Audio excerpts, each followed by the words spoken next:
There we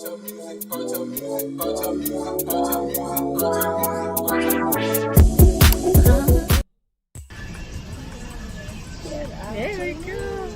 Hey guys, and welcome to another video with me, Totally Katika. I'm Katika. Just another conversation with another mom, just about being a parent. So we're out here getting some coffee. Well, we're drinking hot chai tea latte.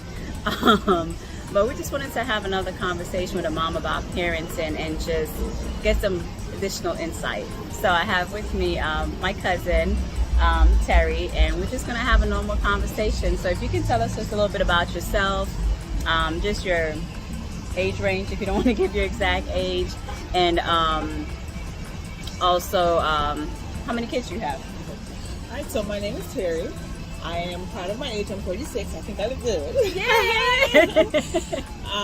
I do have two children. They are 21. Yes, twins. And just, we're just going along. Again, there's no right or wrong way of parenting. We just learn as we go. Right? I only have the two girls. I am actually a stepmom. He is 26. He stayed with us for probably 2 years. So I don't have a lot of interaction, but I mean, I still check up on him, seeing, make sure he is good. But as far as like growing him, I didn't have too much because he came with us when he was 18, so he was grown already anyways. Okay. So a different set of parenting in his way versus our way. So. Okay. Well, thank you for that. So you pretty much have grown ones that's pretty much out the door, and it's just amazing. I know we were talking earlier. I just remember them being so young, and now they're like 21. And I'm like, oh my gosh, they're getting older, so we're getting older too. So with that being said, having a 26-year-old and a 21-year-old, you have both perspectives. So with that, what was it like raising twins? Like, I know we have one, and I'm like, oh my gosh, this is a lot. So what were some of those things that you wish someone told you to do with twins? See, the good thing for me is I had a lot of help. Okay. So with when the kids were younger, we used to alternate. That time both of our grandparents were alive, so we used to alternate grandparents. So my kids didn't have a lot of daycare when they were Probably a little bit louder. So okay. So in the summer was my grandma, because she didn't really like the cold too much, and she didn't want to be away from her flowers. Okay. So she was the summertime, and then Ian's grandma was the winter time. So we had a lot of help there. We had some unique. Okay, so for my kids, they did everything together, right? So let's see. When we were living in Mass, they had them together. So meaning in the same class, they did everything, and I thought it was so amazing where they used to lose their teeth together. They lost the same tooth, and then when we came here, they split them up. And they were saying that they get their own identity. That's why they moved them. But that was even unique too, because they were in two different classes, two different teachers. They still got the same problem wrong. Oh wow. And I thought that was like, okay, how is that? How can you, how is that possible? That's unique. I mean, because you're two different styles of learning, so how does that work as if you're getting the same thing wrong? But what I wish they would tell me is how to actually make them have their own identity, because that was an adjustment for me too, because I used to dress them alike, do everything alike, until they were the ones who actually pointed out to me like, okay, mommy, you don't have to put me in the same thing. Wow. I wish someone would tell me like, give me more pointers on to how to separate them. Yes, because I used to treat them as one. Like, like, why you not doing this and your sister's doing this, right? So that was a big learning curve for me. It's like, okay. I need to know that, okay, you are one. They are one. So they're individuals, even though they're twins, and they still Right. do everything the same, even if they're separated. But, you know, allowing them to find like their own identity, which is so important. And I think even as adults, we struggle with trying to find our identity, you know, as we go through. So I can just only imagine what's like, I mean, look like her, because I used to never be able to tell them apart anyway.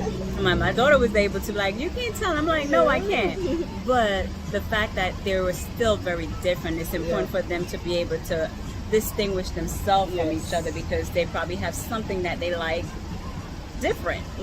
And that was important to them. And then even because now you see it too, where, because this was the other thing that I thought was very interesting. So, you know, they're trying to get part-time jobs.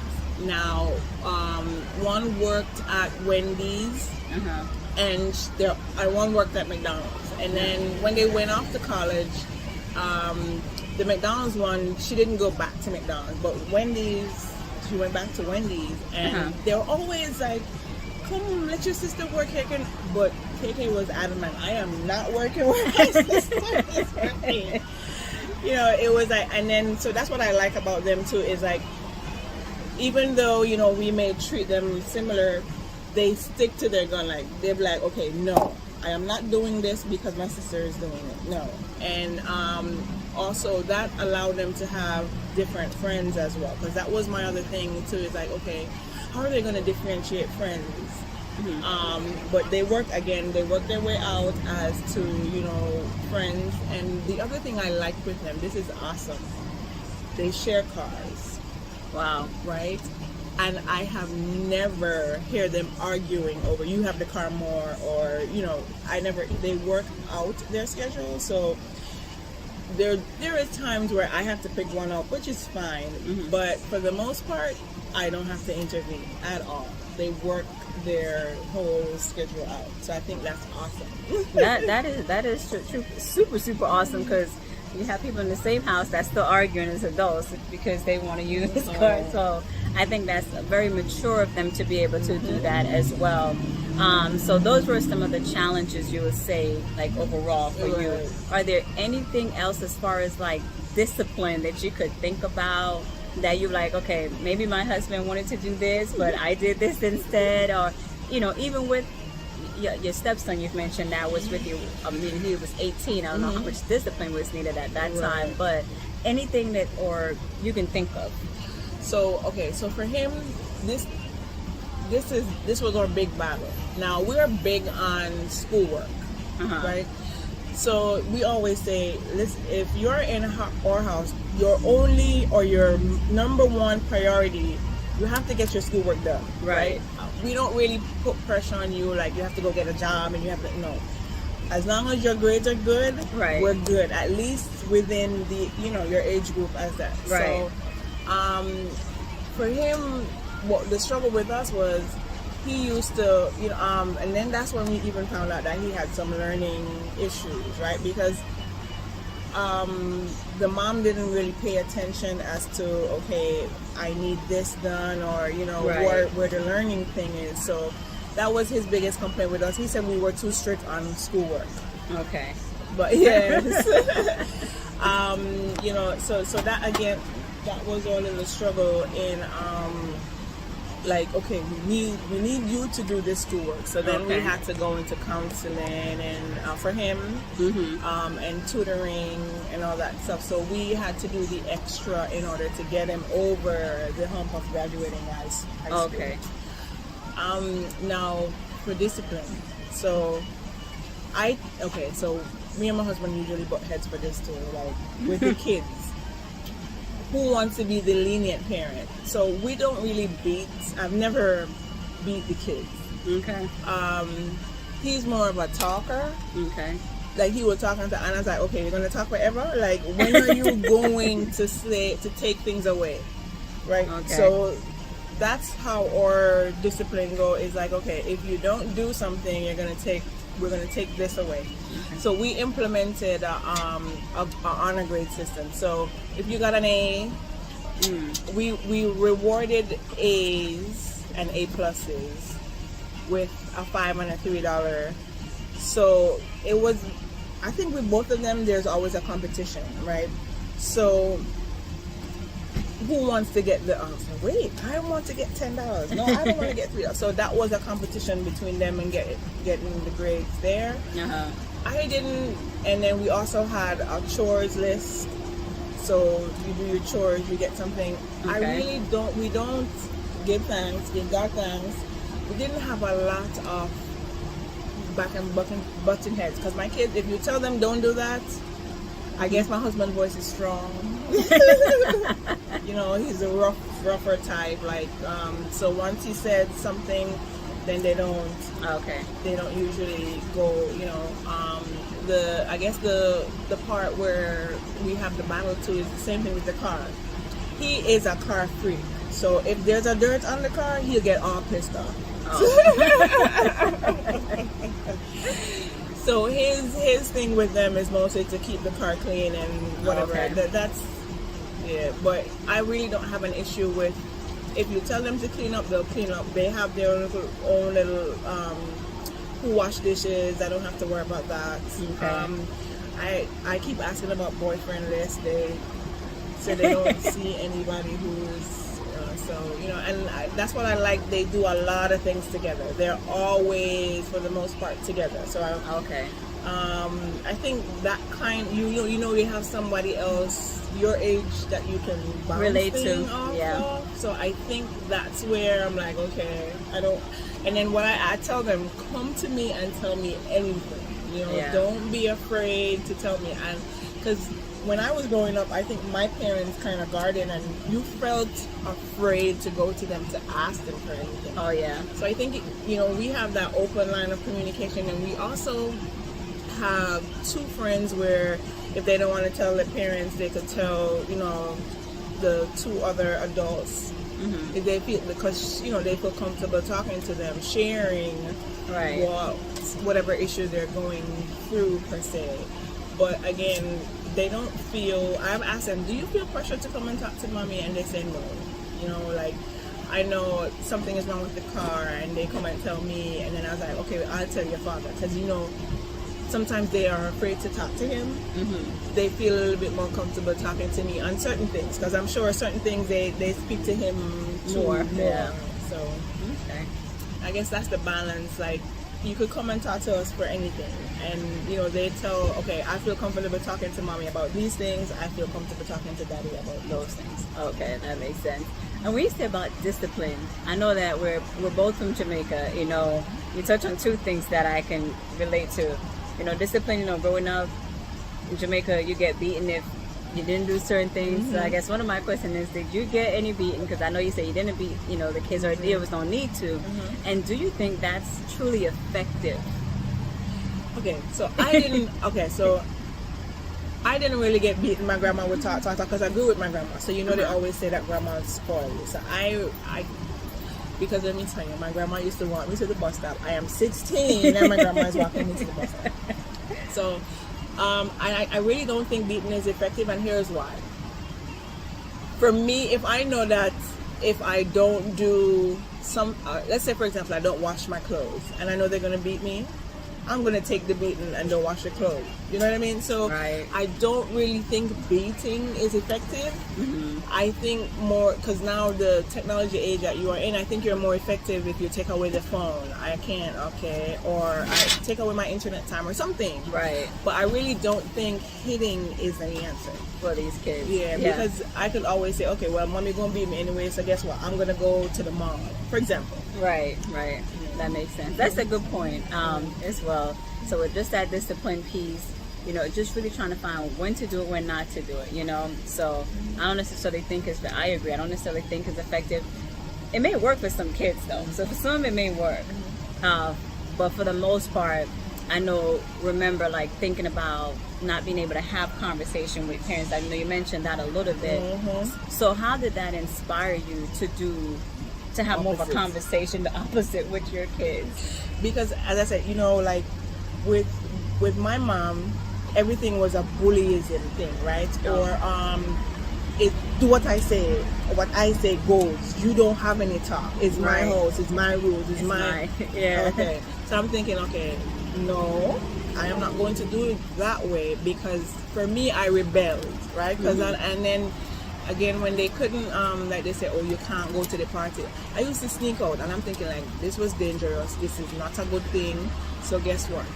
I am not going to allow my kids to sneak out, because when you, for me, this is what works for me. Like, if you shelter them, somebody else is going to teach them, and may what that person teach them is not the right way per se. I agree. But if you open it up more, then you could kind of steer the way how it goes. So for example, they're going to drink, right? Yeah.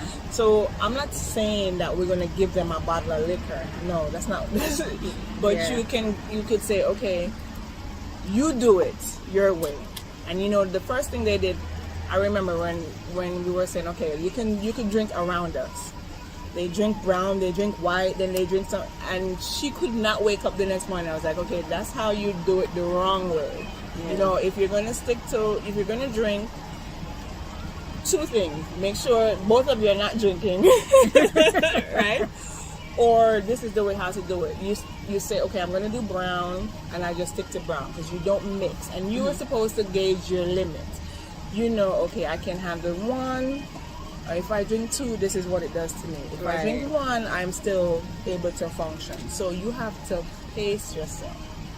So that's how I did it with as far as for alcohol. It's like, okay, boom, you do this. They're gonna have sex, and don't tell them don't do it, because that is when they want to do it. That's true.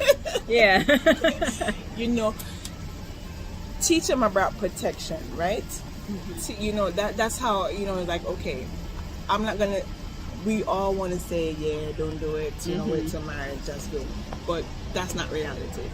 So educate them, like, if you do it, use protection. If there's no protection, morning after. I am not giving you permission now to go, right? But I am just trying to guide you in the right way. You know what I mean? Like, it's not only pregnancy that's there, right? You have STDs. That's more dangerous to me than pregnancy, I think, because pregnancy we can deal with. STDs, some of them you can't cure. There's no cure for it, so that's for the rest of your life.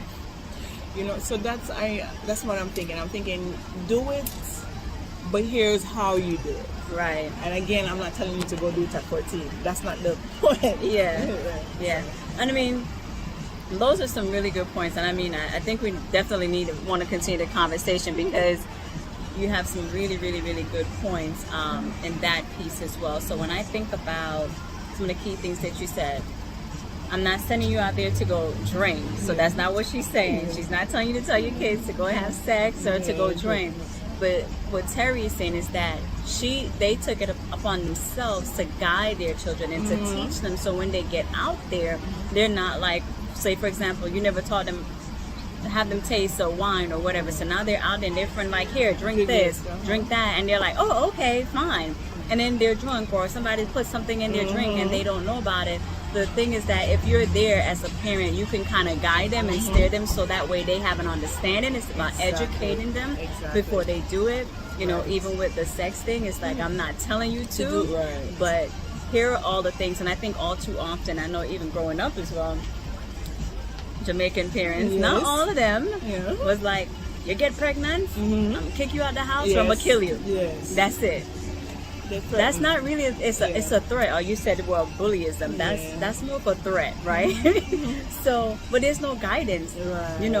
When do I do it? What do I do? What do I use protection? Do I not use protection? What else is out there? Because a lot of people, and these kids nowadays, they go out there, they don't think about all the STDs that are out there. They don't think about some of the long-term effects. So those decisions that we make now, when they're 12, 13, 14, and even older, up in their 20s, can impact them. So the rest of their life. That approach to be there, and at least to be the first one to experiment with them. Because I even remember growing up, they're like, my grandfather like, taste some of the Guinness, and it wasn't a lot. It was just enough to wet your mouth. But it also, in a way, which we're like, that taste, you don't necessarily like it, so it's just like, it's almost kind of deter you as well from doing it. So there's a lot that we can teach our parents, and one of the key things you said that I like is the fact that I'd rather do it with them before somebody else do it, because one day we do it, and that's one of the things I told my daughter too. If I tell you, hey, go brush your teeth or brush your tongue a little bit or put on some deodorant, or I teach you to do this, I'm doing it from a place of love and from protection, versus someone else may do it from a hurtful place, or they're not thinking about your best interests. Exactly. So I think that is so key, and I just love that. And those were some good points, and I would love to bring you back just to continue this conversation, because you have twins, which is different, because most people may have the one.